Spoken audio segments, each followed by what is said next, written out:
Oke, cerita anime pun berlanjut. Kali ini diperlihatkan Komandan Liu yang melihat komandan tentara bulu hitam tergeletak karena tebasannya. Ia pun melihat mayat tersebut. Ia sudah mati nampaknya.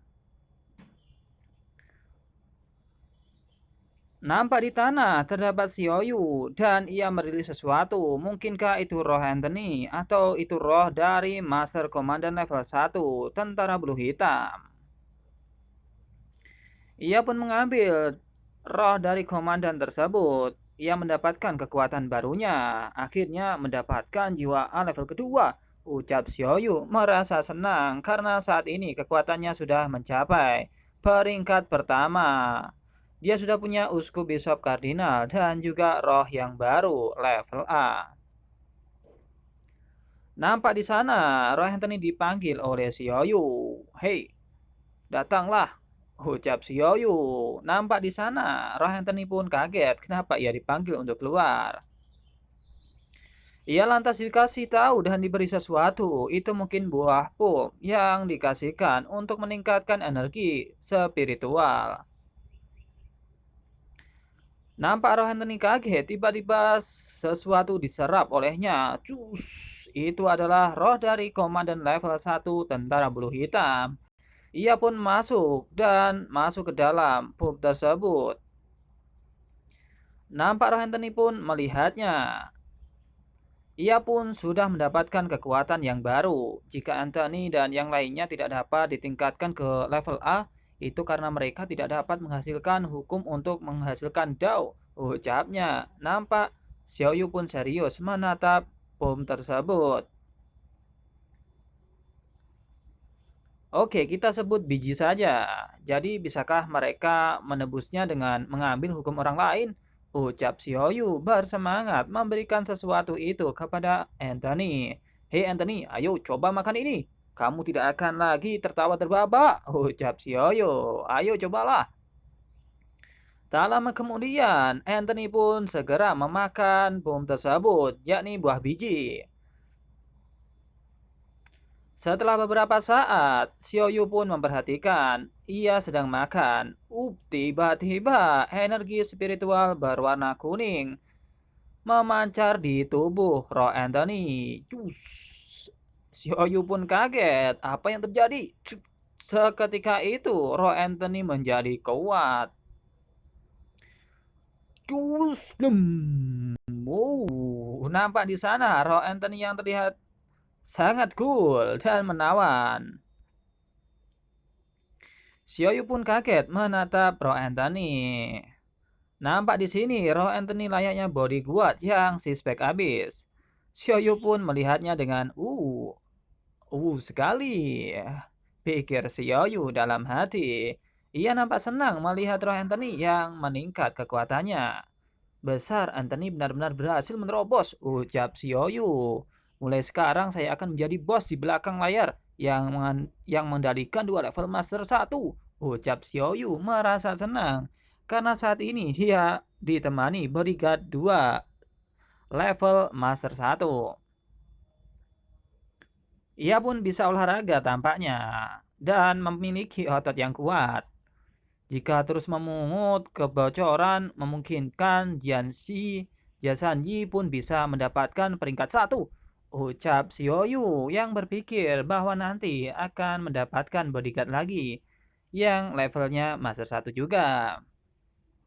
Dengan cara ini saya dapat membantu Lusu mengumpulkan lebih banyak Veijian dan membantunya lebih banyak lagi. Ucap Xiaoyu merasa senang karena sudah kuat dan bisa membantu Lusu.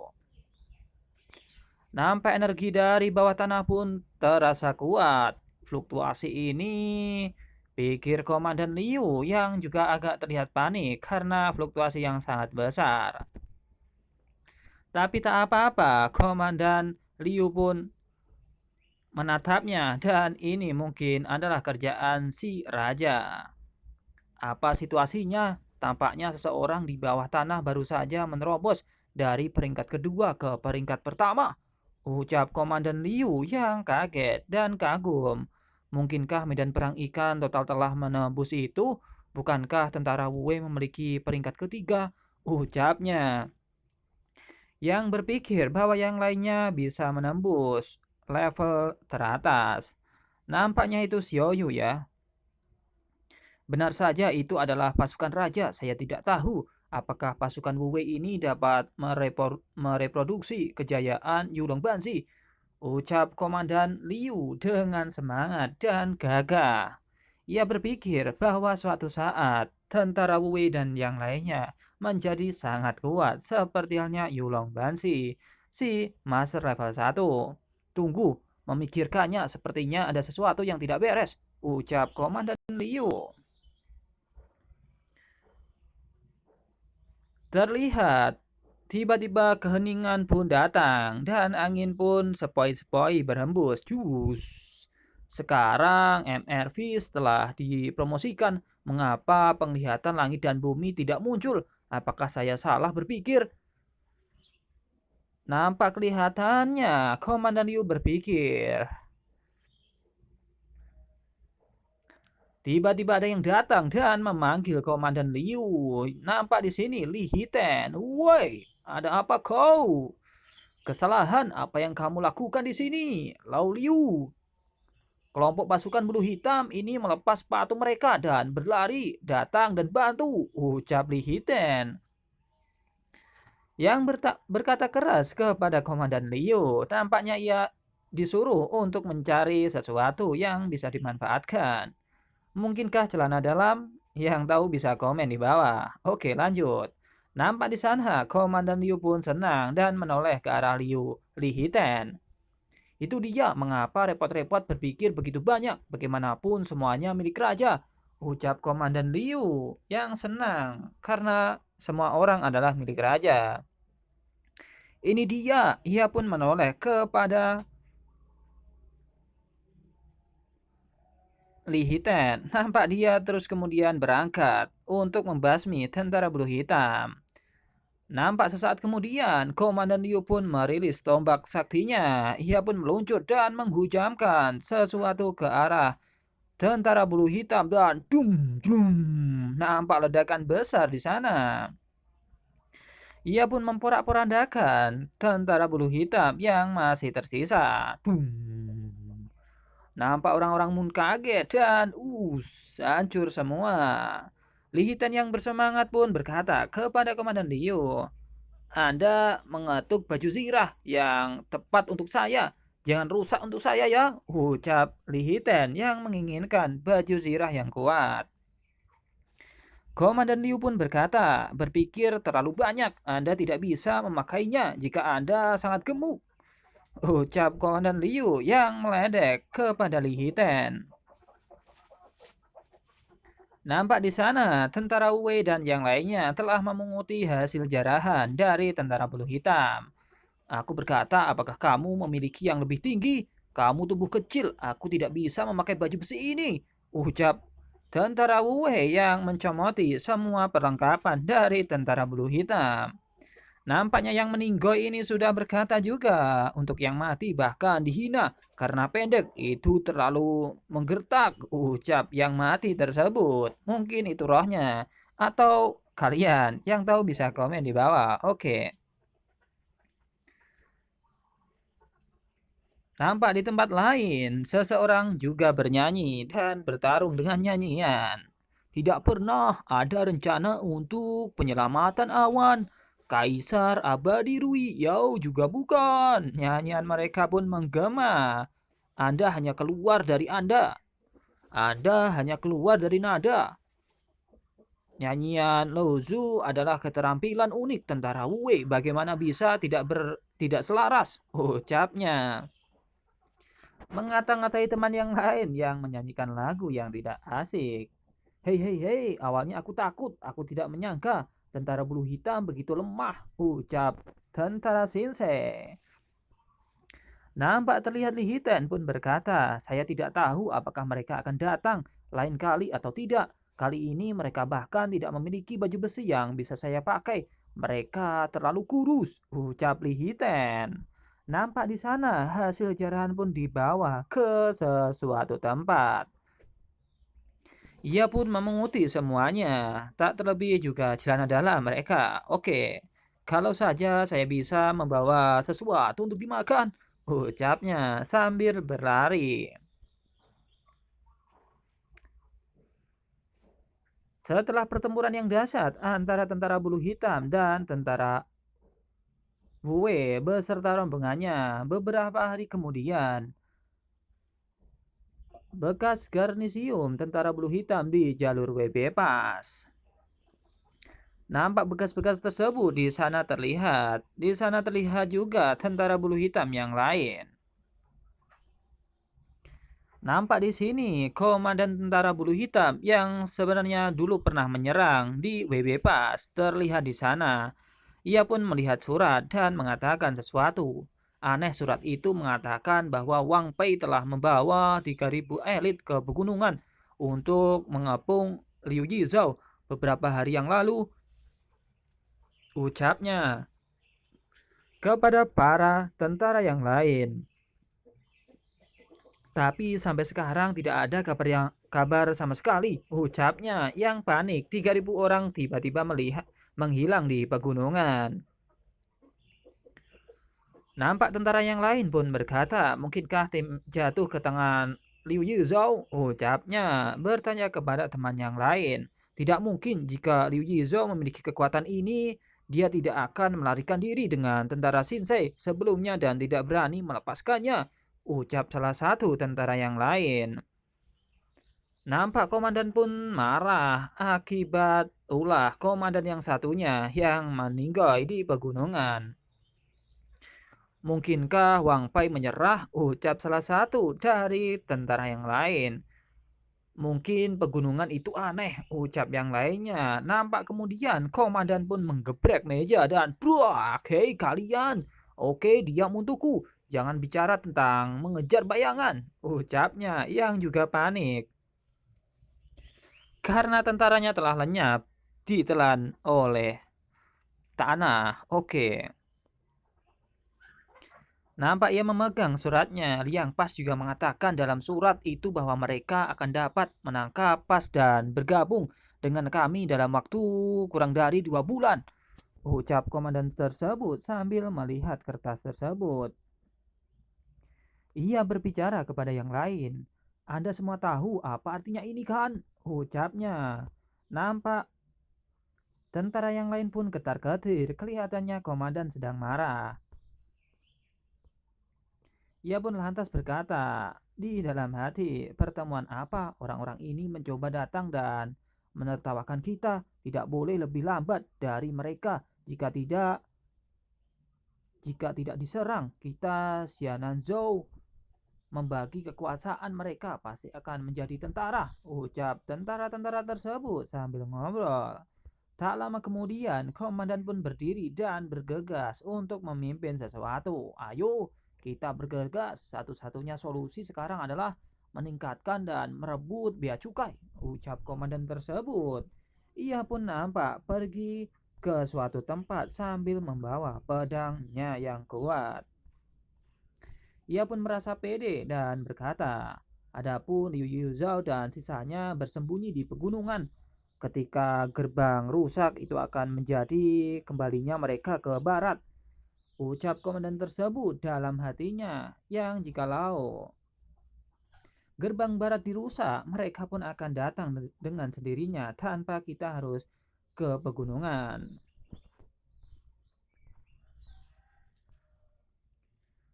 Nampak pertempuran yang terus berlanjut. Di WB Pas, serangan tentara menyerang Wei, ucap seseorang di sana. Nampak pertarungan pun belum usai. Tentara bulu hitam dan Long Mangjun terus berlanjut. Nampak di sana Komandan Zhao yang dulu pernah bertemu dengan Komandan Liu pun ia harus menerima kekalahan. Ia pun dibantai oleh tentara bulu hitam. Nampak di belakangnya ada Lin yang datang, si level master 1 dari Nanzhao. Zhao pun melihat itu. Ia pun berkata, Tuan Lin ada di sini. Hari ini tentara bulu hitam sama gilanya dan sangat sulit untuk dihadapi. Ucap Zhao kepada si Master Lin. Ia nampak membawa pedangnya. Ia pun bertanya dan mengobrol sedikit. Orang-orang di tentara Wu Wei itu benar-benar tidak bisa diandalkan. Mereka bilang untuk membantu kita menahan tentara bulu hitam, tetapi mereka tidak bisa melihat siapapun. Ucap Zhao kepada Lin, si Master level 1, karena dia dianggap tidak membantu apapun. Lin pun menjelaskan kepada Zhao sesuatu yang belum ia ketahui. Mata-mata itu baru saja datang untuk melaporkan bahwa elit tentara bulu hitam dari arah Liang Pas hilang di pegunungan Ansan. Ini mungkin yang dilakukan tentara Wu Wei. Ucap Lin meyakinkan Komandan Zhao bahwa tentara bulu hitam yang lain sudah meninggal dunia terlebih dahulu sebelum masuk ke WB Pas.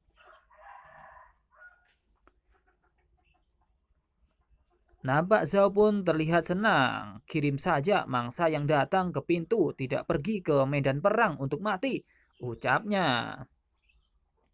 Ia pun berkata kepada Lin, Liu Yizhao adalah orang yang cerdas, ucapnya. Yang memuji Liu Yizhao atau Paman Zhang, Lu Su dan kawan-kawannya.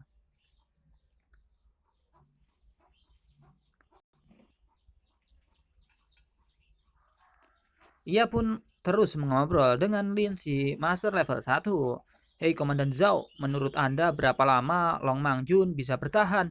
Tanyanya kepada Komandan Zhao. Hahaha, sebulan, 2 bulan, atau 3 bulan? Ucap Komandan Zhao yang menjawab pertanyaan dari Komandan Lin. Nampak di sana Komandan Zhao pun lelah karena pertempuran yang terjadi terus-menerus kepada tentara Long Manjun. Dan dia, siapa tahu bagaimanapun hanya ada satu jalan buntu, ucapnya mengatakan itu kepada si Master level 1.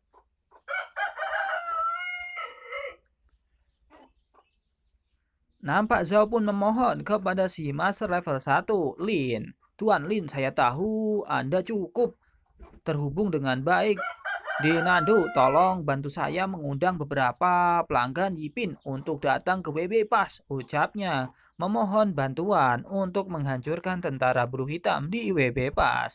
Ia pun merengek dan menangis, meminta bantuan tersebut. Jika WB Pas hilang ketika Kaisar Surga meninggalkan celah, Long Mangjun dan aku, Zhao Si, semuanya akan mati, ucapnya sambil menangis dan memohon kepada si Master level 1 untuk membantunya. Nampak Lin pun kelihatan bermuka buruk. Komandan Zhao, bukannya aku tidak akan membantumu, hanya saja orang-orang di Nandu itu tidak berdaya, ucapnya meyakinkan bahwa dia tidak bisa membantu Zhao untuk pertempuran dengan tentara bulu hitam. Ia pun menegaskan kepada Zhao, sekarang semua orang duduk dan menonton pasukan bulu hitam dan berbaris masuk. Alasannya adalah untuk menunggu sampai menit terakhir untuk memperjuangkan kredit memulihkan Nanzhou di depan Kaisar, ucap